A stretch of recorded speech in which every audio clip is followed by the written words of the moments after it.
പുത്തൂരിൽ മന്ത്രവാദത്തിനിടെ 16-കാരിയെ പീഡിപ്പിച്ച സംഭവത്തിൽ കൂടുതൽ ഞെട്ടിപ്പിക്കുന്ന വിവരങ്ങൾ ന്യൂസ് മലയാളത്തിന്. പൂജാമുറി എന്ന പേരിൽ മുരാരി തന്ത്രി പെൺകുട്ടിയെ കൊണ്ടുപോയത് കിടപ്പുമുറിയിലേക്ക്. ബെഡ്റൂമിൽ വെച്ച് പെൺകുട്ടി അതിക്രൂര മർദ്ദനത്തിനിരയായി.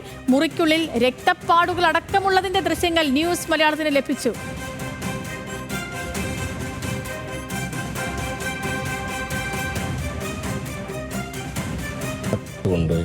ഇതുവഴി കയറിയിട്ട് അവരെ പുറത്തിറക്കിയിട്ട് ഇതുവഴി പോയിട്ട് അവൻ ഇതുവഴി ഡോറ് തുറന്നു.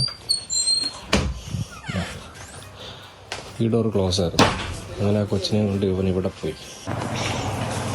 കൊച്ചിൻ്റെ കൂടെ ഒന്നുണ്ട്. ഇതൊക്കെ കൊണ്ട് ചിടിച്ചാണ് കൊച്ചിനെ. ചോരയൊക്കെ ആയിട്ടുണ്ട്. അത് കൊണ്ടുപോയി.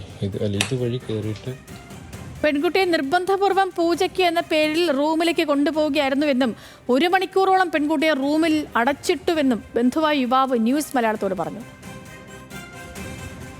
ഇദ്ദേഹം ഇവരുടെ അടുത്ത് പറഞ്ഞത് ഈ കുട്ടിക്ക് എന്തോ ബാധയുടെ പ്രശ്നമൊക്കെ കാണുന്നുണ്ട്, അതുകൊണ്ട് ഈ കുട്ടിയെ തനിച്ച് ഒരു പൂജയിൽ അദ്ദേഹത്തിന് പങ്കെടുപ്പിക്കണമെന്ന് പറഞ്ഞു. ഇദ്ദേഹത്തിന്റെ ഭാര്യയും ഒരു പ്രായമായ സ്ത്രീയുണ്ട്. അത് അമ്മയാണെന്നാണ് തോന്നുന്നത്. ഇദ്ദേഹത്തിന്റെ അമ്മയാണോ ഭാര്യയുടെ അമ്മയാണോ നമുക്ക് അറിയത്തില്ല. അപ്പൊ അവര് പറഞ്ഞത് അതിനെന്താ, ഞങ്ങള് പിന്നെ ഇവിടെ ഉണ്ടല്ലോ.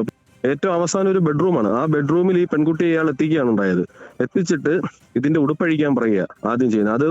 അത് പിന്നെ പറ്റത്തില്ല എന്ന് പറഞ്ഞ ആ പെൺകുട്ടിയുടെ കരണത്താണ് അദ്ദേഹം ആദ്യം അടിക്കുന്നത്. കുറെ നേരം കഴിഞ്ഞപ്പോൾ ഈ പെൺകുട്ടി ഈ റൂം തുറന്ന് പുറത്തേക്ക് ഓടി വന്ന് ഈ അമ്മയെ കെട്ടിപ്പിടിക്കുക. ഈ അമ്മയെ കെട്ടിപ്പിടിക്കുന്ന സമയത്ത് നിലവിളിച്ചുകൊണ്ട് ഈ അമ്മയെ കെട്ടിപ്പിടിക്കുന്ന സമയത്ത് ഈ പറയപ്പെടുന്ന ഈ വ്യാജ ജ്യോത്സ്യൻ ഇദ്ദേഹം ഈ പെൺകുട്ടിയുടെ പുറകെ ഓടി വന്നിട്ട് പറയാ, പെൺകുട്ടിയെ തുടരരുത്, ആ പെൺകുട്ടിയുടെ ദേഹത്ത് ബാധ കയറിയിരിക്കുകയാണ്, നിങ്ങൾ കെട്ടിപ്പിടിച്ചാൽ നിങ്ങളുടെ ദേഹത്തും ബാധ കയറുമെന്നും പറഞ്ഞിട്ട് ഈ അമ്മയും കൂടെ പേടിപ്പിക്കാനാണ് ശ്രമിച്ചത്.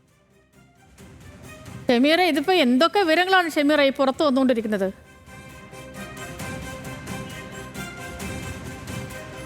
സേതുലക്ഷ്മി, ഇതിൽ ഏറ്റവും പ്രധാനപ്പെട്ടത് ഇന്നലെ ഈ ജ്യോത്സ്യൻ ചില ഓൺലൈൻ മാധ്യമങ്ങൾക്ക് മുമ്പിൽ പറഞ്ഞത് തന്നെ ഒരു ഹണി ട്രാപ്പിൽ പെടുത്തിയതാണ് എന്ന ചില പ്രതികരണങ്ങൾ അദ്ദേഹം നടത്തി. തുടർന്നായിരുന്നു ന്യൂസ് മലയാളം ഇത്തരത്തിലൊരു അന്വേഷണം നടത്തുകയും ഇവരുടെ ബന്ധുക്കളെ കണ്ടെത്തുകയും സംസാരിക്കുകയും ചെയ്തത്.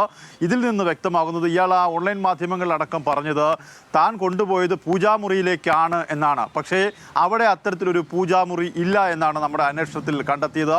ഇയാൾ ആദ്യം ആ പെൺകുട്ടിയെ കൊണ്ടുപോകുന്നത് അയാളുടെ ബെഡ്റൂമിലേക്കാണ്. നമുക്ക് ആ ദൃശ്യങ്ങളിൽ തന്നെ കാണാം. ആ ബെഡ്റൂമിനകത്ത് അടച്ചിട്ട ശേഷം ഇദ്ദേഹം ആ പെൺകുട്ടിയോട് വസ്ത്രം അടിച്ചു മാറ്റാൻ പറയുന്നു. അതിനുശേഷം അതിനോട് വിസമ്മതിച്ച പെൺകുട്ടിയെ ക്രൂരമായി മർദ്ദിക്കുകയും ചെയ്തു. ആ മർദ്ദനത്തിൽ ആ പെൺകുട്ടിയുടെ ശരീരത്തിൽ നിന്നും പുറത്തേക്ക് പോയ രക്തപ്പാടുകൾ ആ മുറിക്കുള്ളിലുണ്ട്. അതും നമുക്ക് ദൃശ്യങ്ങളിൽ നിന്ന് വ്യക്തമാണ്. ആദ്യഘട്ടത്തിൽ ഈ പെൺകുട്ടിയുടെ മാതാവ് ഇതിനെ എതിർത്തു. എന്തിനാണ് പെൺകുട്ടിയെ ഒറ്റയ്ക്ക് കൊണ്ടുപോയി ഇത്തരത്തിലൊരു പൂജ നടത്തുന്നതെന്ന് ഈ പെൺകുട്ടിയുടെ അമ്മ തന്നെ പറഞ്ഞു. അപ്പോൾ ഇയാളുടെ ഭാര്യ, അതായത് ഈ മുരാരി തന്ത്രിയുടെ ഭാര്യ അവിടെ വെച്ച് പറയുന്നു, ഞങ്ങളൊക്കെ ഇവിടെ ഇല്ലേ. അതുപോലെ തന്നെ അവരുടെ ഒരു അമ്മ എന്ന് പറയുന്ന ഒരു വാർദ്ധക്യമുള്ള ഒരു സ്ത്രീ അവിടെ ഉണ്ടായിരുന്നു. അവരും ഇതിന് കൂട്ടുനിൽക്കുകയായിരുന്നു എന്നാണ് ഇപ്പോൾ ആ ബന്ധു കൃത്യമായി പറയുന്നത്. ഇതിനുശേഷം ആ മുറിയിലേക്ക് കൊണ്ടുപോയി 1 മണിക്കൂറിന് ശേഷവും ഒരു ശബ്ദവും കേൾക്കാതെ ആ പെൺകുട്ടിയെ പുറത്തേക്ക് വരാത്തൊരു സാഹചര്യം ഉണ്ടായി. പിന്നീടാണ് പെൺകുട്ടി ഈ വാതിൽ തുറന്ന് പുറത്തേക്ക് വന്ന് പൊട്ടിക്കരയുന്നൊരു സാഹചര്യം ഉണ്ടായത്. ഉടൻ തന്നെ തന്ത്രിയും ഈ മുറിയിൽ നിന്ന് പുറത്തേക്ക് വരുന്നു. ഇതിനുശേഷം ആ പെൺകുട്ടിയുടെ ശരീരത്തേക്ക് ഒരു ബാധ കയറിയിട്ടുണ്ട്. ആ പെൺകുട്ടിയെ നിങ്ങൾ സ്പർശിച്ചാൽ നിങ്ങളുടെ ശരീരത്തേക്കും ആ ബാധ കയറും എന്ന് അയാൾ വിശ്വസിപ്പിച്ചു. പിന്നീട് പെൺകുട്ടി അവിടെ ആ മുറിക്കുള്ളിൽ നടന്ന പീഡന വിവരങ്ങൾ അമ്മയോട് തുറന്നു പറഞ്ഞ സാഹചര്യത്തിലാണ് ഇയാൾ പുറത്തേക്കുള്ളൊരു വാതിൽ തുറന്ന് അവിടെ നിന്നും രക്ഷപ്പെടുകയും ചെയ്തത്. ഇതിനുശേഷമാണ് ഇന്നലെ രാവിലെ 11 മണിയോടുകൂടി ഇയാളെ പുത്തൂരിൽ നിന്ന് പിടികൂടുകയും ചെയ്തത്. എന്തായാലും അത്തരത്തിലൊരു പൂജാമുറി ആ ജ്യോതിശാലയത്തിലില്ല. അവിടെ നടന്നത് ക്രൂരമായ പീഡനമാണ്.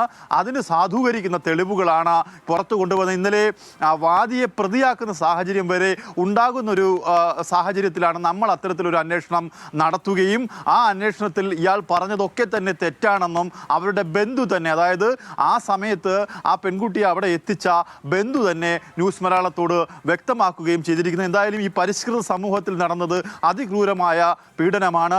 പല സംഭവങ്ങളും റിപ്പോർട്ട് ചെയ്യുമ്പോഴും നമ്മുടെ സമൂഹത്തിലുള്ള ആളുകൾ ഇത്തരത്തിൽ പോയി പെടുന്നു എന്നുള്ളതാണ് തിരിച്ചറിയാൻ കഴിയാത്ത ഒരു വാസ്തവം. നമ്മൾ ഇത്രയും ഈ വികസനമൊക്കെ പറയുകയും നമ്മുടെ ആളുകളുടെ ചിന്താശേഷിക്ക് അത്രയും വർദ്ധിച്ചു എന്നൊക്കെ പറയുമ്പോഴും ഈ ഇപ്പോഴും ബാധയും ജോൽസിനോട്ടൊക്കെ നടക്കുകയാണ് ഒരു വിഭാഗം ആളുകൾ.